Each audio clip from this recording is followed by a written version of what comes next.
Beans, முட்டைகோஸு இது மூணையும் குக்கரில் போட்டு ஒன்றா கொட்டி வேவிச்சிக்கணும். ஒரு விசில் விட்டு வெங்காயம், பூண்டு, கருவேப்பிலை, தக்காளி கடாய் அடுப்பில் வச்சு எண்ணெய் ஊற்றி வச்சு எண்ணெய் காஞ்சிடுச்சு. எண்ணெய் காஞ்சதும் எல்லாத்தையும் வெட்டி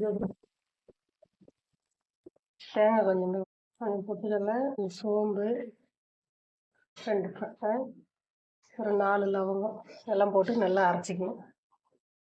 தக்காளி அளவுக்கு வணங்கிடுச்சு. தக்காளி வணங்கணும். இல்லை மிளகாத்தூள், மஞ்சள் நல்லா வணங்கிட்டு காய் வேச்சு காய் எடுத்து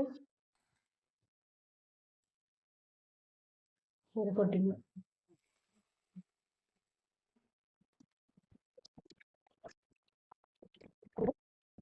பாருங்க, இதை வணக்கி விட்டு இது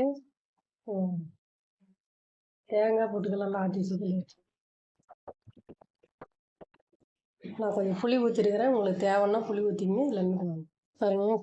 கேரட்டு, பீன்ஸு, முட்டைக்கோசு குழம்பு ரெடி ஆயிடுச்சு.